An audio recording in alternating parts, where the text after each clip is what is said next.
The snow was falling sideways when I pulled into my apartment parking lot on December 25th. Not heavy, just enough to blur the world into soft, muted shapes, like everything had been wrapped in gauze. I turned off the engine of my 10-year-old sedan, the one I bought 6 years ago, paid off by skipping vacations, eating lentil soup most of my 20s, and saying no to every concert, trip, and dinner out. In the passenger seat sat a gift bag. Inside, a mug. White ceramic. Bold black letters. I peeked in the womb. A joke. A punchline. The only thing my family gave me for Christmas. My name is Morgan Hayes, 31 years old, and this is the story of how I found out I wasn't a daughter. I was a bank account. If you've ever felt betrayed by the people who should have been your biggest supporters, let me know where you are watching from.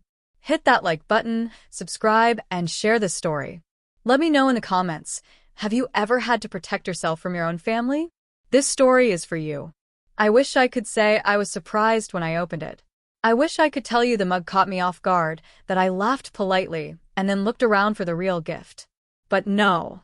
The second I peeled back the wrapping paper and saw those blocky letters, I peeked in the womb. Something in my stomach did a little nod.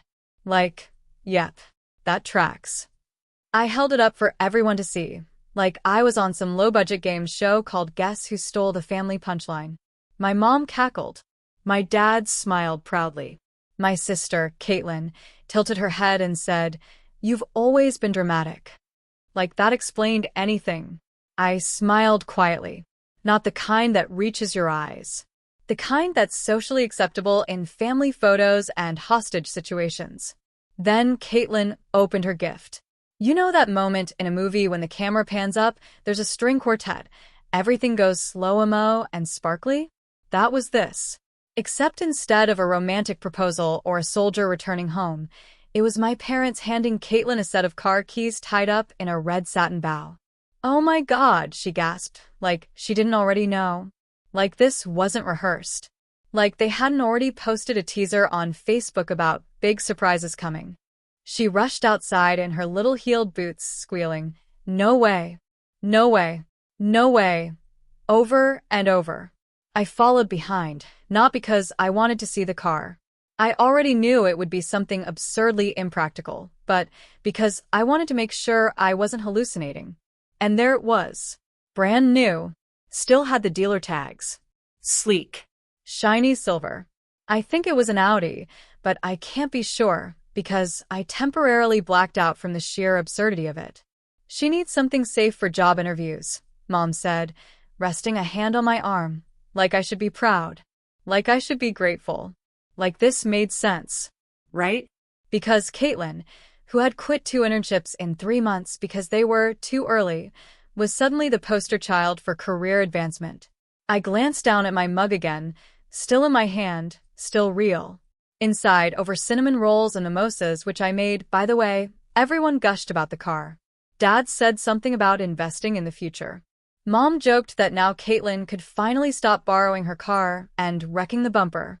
Caitlin cried a little, told them they were the best parents in the world. I didn't say a word. Just sipped my coffee. The mug tasted like irony. Eventually, I said my goodbyes. Hugged everyone. Smelled like a team player. Said, "Thank you for the lovely holiday." No sarcasm. No scene. Just quiet. It was snowing by the time I got to my car. I turned on the engine, let it warm up, and sat there for a minute, watching the snow slide down the windshield in slow, slushy streaks. Then my phone buzzed. At first, I thought it was just Caitlin tagging me in something obnoxious. But no, it was an alert from my bank. Fraud warning. A charge of $23,748 was made on your account at Elite Auto Center. I stared at the screen, then at the snow, then back at the screen. That dealership name. I didn't even have to Google it. I knew it was where Caitlin's car came from. I remembered it from the license plate frame. Elite Auto Center. Silver Audi. $23,000. My mouth went dry. I opened my banking app and checked the card. Not my main one. Not the one I use for groceries or gas. The other one, the just-in-case card I'd given my parents access to years ago for emergencies. "For peace of mind," Mom had said. Because what if something happened and they needed help? Apparently, Caitlin needing to look professional while interviewing at overpriced juice bars qualified as an emergency. My heart didn't even race. That was the weird part. I didn't scream. I didn't cry. I didn't pull a U-turn and storm back into their living room. I just sat there and stared at the number, $23,748 for a car bought with my card, and they gave me a mug. I drove home in silence. Snow turning the world into a soft, muted blur. Somewhere between mile 7 and mile 12, I pulled over at a gas station, turned off the engine, and blocked them from my bank account. Froze the card. Logged out of every joint payment portal. Canceled the scheduled monthly transfer I'd been sending them for the past 2.5 years to help with the mortgage. They never asked me to pay it, technically. They just said things were tight after Dad's surgery. I offered. They accepted, like they always do. I didn't bother calling them. What was I supposed to say? Hi, just wondering why you committed credit card fraud and then gave my sister a vehicle and me a joke. Let them find out when the dealership calls. Let them be confused when the next mortgage payment bounces. Let them wonder. I opened my messages and dialed one number. Not Mom. Not Dad. Not Caitlin. Fraud services. Hi, I said when someone answered. I need to report an unauthorized charge. I didn't even realize I was still holding the mug until it slipped out of my lap and landed on the floor of the car. It didn't break. Of course it didn't. Things like that never break when they're supposed to. The next morning, I woke up before the sun. Even though I'd barely slept, the mug was still there, sitting on the counter like it wanted to be acknowledged. I didn't touch it, just stood there for a while, watching the snow fall sideways outside my window and wondering how many times you have to be betrayed before it finally stops hurting. I opened my banking app again, like maybe it had all been some accounting glitch. But no. $23,748 from Elite Auto Center. Clear as day. Bold font. No apologies. I took a sip from my chipped green mug, the one I got from a campus fundraiser back in college. It's ugly. Misshapen. The handle is cracked. But it's mine. I paid for it with tip money from a double shift. It hasn't stolen anything from me. I kept thinking about all the times I'd helped them. Quiet things. Things they never asked for directly, but always expected. Like when Mom hinted the mortgage was getting tight after Dad's surgery. I offered to help. She said, only if it's not too much trouble. But they never told me to stop once it became routine. $600 every month. On time. Like clockwork. I paid Caitlin's parking tickets once, too. This was back when she still had her old car, the one she never took care of until it gave out completely.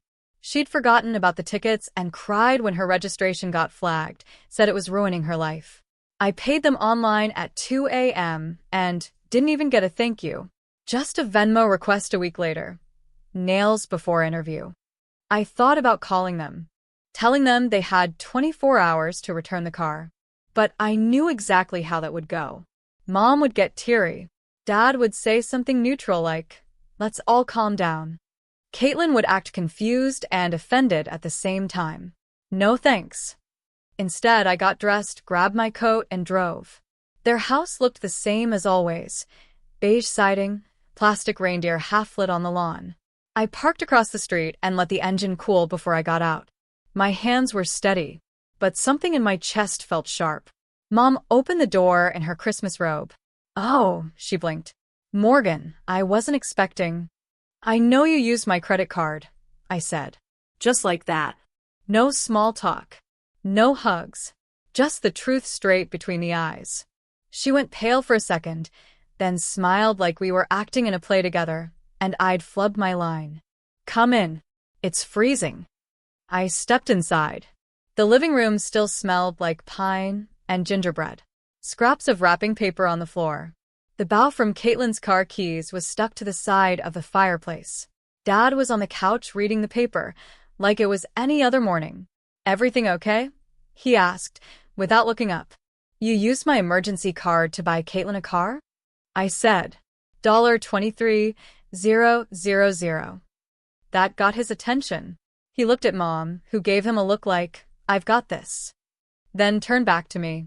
Well, honey, she started. And I swear to God, if she'd said, "It's not what it looks like," I might have thrown the mug through their bay window. Caitlin really needed something reliable for interviews. You know how bad the bus system is out here. I laughed, loud enough that it made Dad flinch.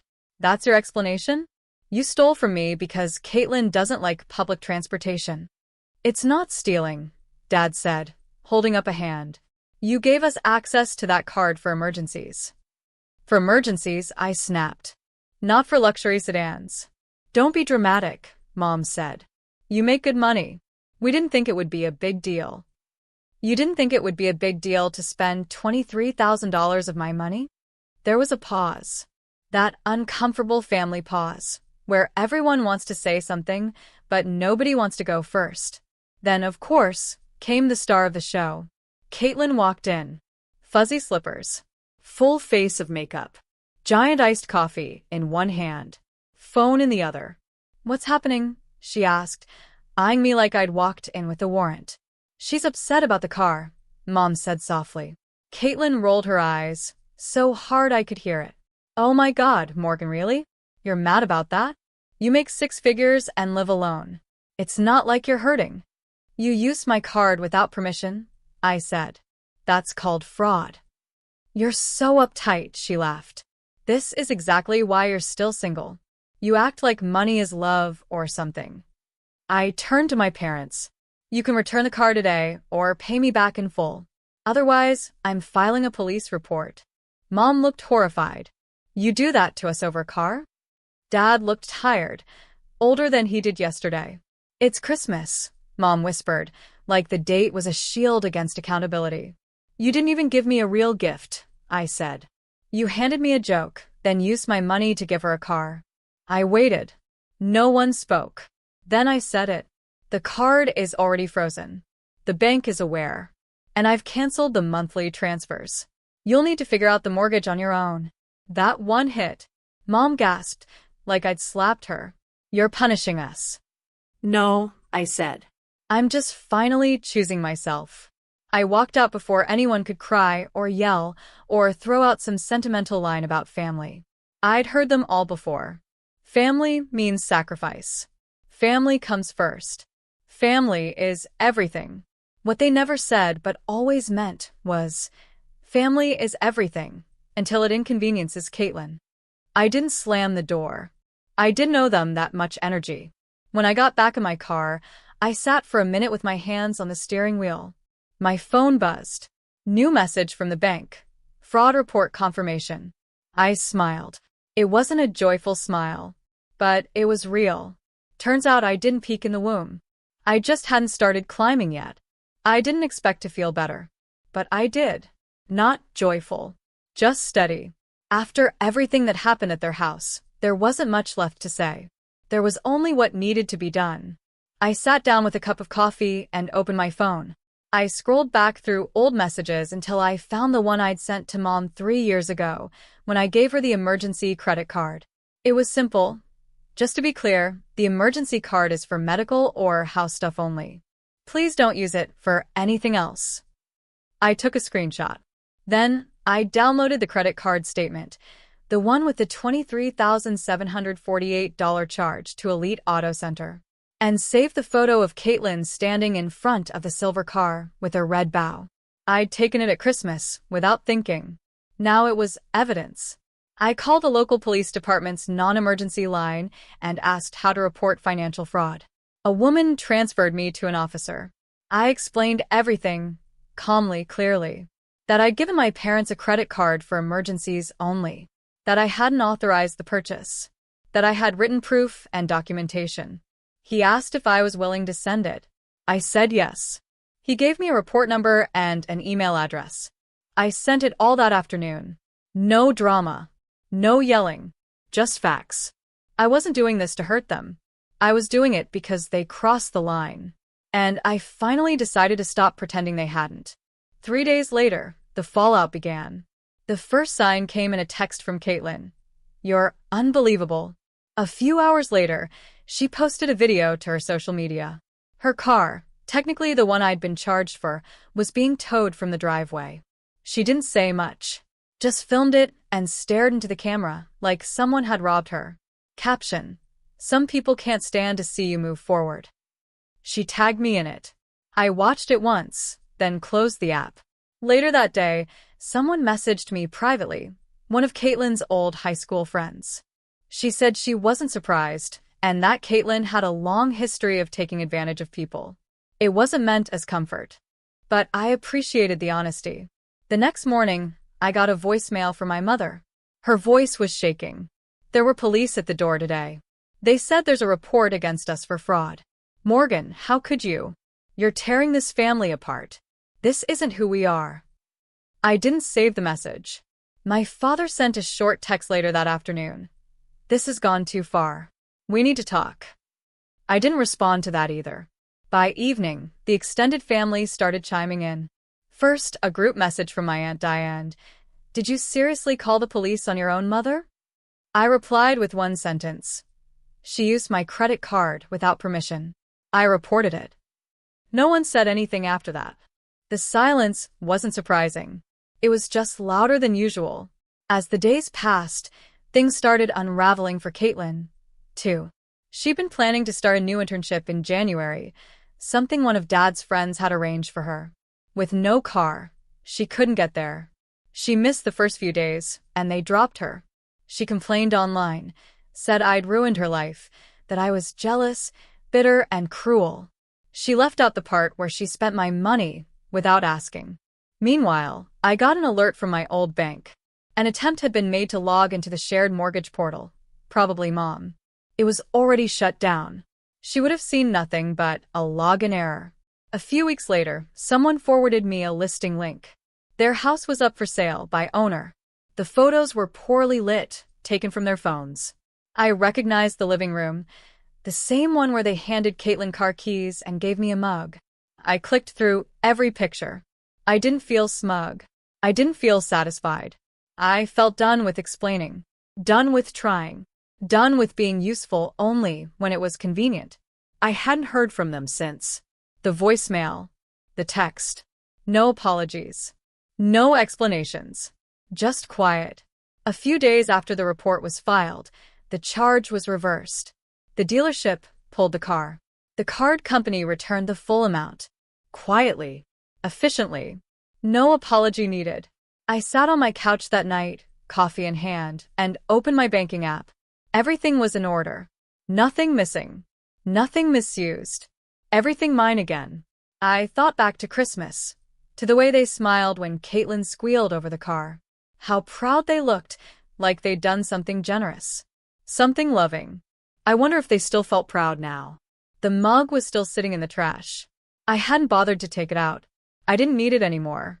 They broke the rules. I just made it official. For a few weeks, everything went quiet. No calls. No texts. No guilt-tripped voicemails. Just silence, like they were hoping I'd forget if enough time passed. That had been the rhythm for years, after all. Some small fire. Some quiet freeze. Then everything reset, like nothing ever burned. But this wasn't one of those times. Eventually, the silence cracked. It started with a text from my mother. Can we talk? Just you and me like adults. I stared at it for a minute, debating whether to ignore it. But part of me wanted to look her in the eye. I wanted to hear what excuse they'd finally settled on. So I agreed. 1 hour. Neutral ground. Public place. We met at a cafe near my apartment. Not their usual kind of spot. No boozy, syrup-drenched menus. Just clean tables, black coffee, and not enough privacy to throw a scene, which is probably why she chose it. She arrived first alone. No, Caitlin. Dad's in the car, she said. Too tired to come in? Sure. She hugged me. I didn't hug back. She didn't seem surprised. We sat. She fiddled with her wedding ring while I sipped my coffee and waited for the show to start. I've had some time to think, she said. About everything. I nodded. Didn't help her out. Didn't fill the silence. She smiled tightly, then launched in. We were under pressure, Morgan. Your father's been stressed. Caitlin's been lost. We didn't mean to hurt you. Of course not. They never mean to hurt anyone. This happens again and again. I just think, she continued, you're so successful now. You've always been responsible. I thought maybe you'd understand. There it was, the compliment wrapped in a guilt trip. They couldn't afford to be decent, but I could afford to be exploited. And now, she added, lowering her voice, we're trying to sell the house, but it's taking longer than we thought. We're behind on a few things. If you could just help with the mortgage for a few more months, just until things stabilize. I set down my cup. No, her smile faltered. I didn't finish. I didn't need to. So, you're really going to let your parents lose their home? I leaned forward slightly, calm and clear. You used me like a bank, I said. Banks have terms. You broke them. That landed. She blinked, this time slower. We were desperate. No, I said. You were entitled. There's a difference. She sat back, looking smaller now. Not fragile, just deflated, like the air had finally gone out of the performance. The conversation ended a few minutes later, with her saying she hoped time would heal things. I didn't disagree. I just didn't say whose time she meant. I walked home with the same quiet that had followed me all year. But this time, it wasn't heavy. It was clean, like freshly swept space. 2 days later, I got a message from my cousin, a screenshot of a group chat I wasn't in. It's disgusting what Morgan's done. Calling the police. It was a misunderstanding. And now our parents are scrambling to survive. All over a mistake. So that was the new narrative. Not fraud. Not theft. Just a little oopsie with a luxury vehicle. I didn't reply. I just forwarded the message to my cousin with 3 attachments. The credit card statement, the text outlining the card's terms, and the police report confirmation. That was it. No caption. No explanation. She didn't message me again. Caitlin popped up online a few days later. New photos. New captions. The tone had shifted. Now it was all vague quotes about betrayal and family, about how family only helps when you're useful. Sure. I didn't bother responding. I wasn't interested in changing anyone's mind anymore. The people who mattered would know or they wouldn't. Either way, it wasn't mine to fix. Eventually, the house did sell. Not for what they wanted probably, but enough to escape foreclosure.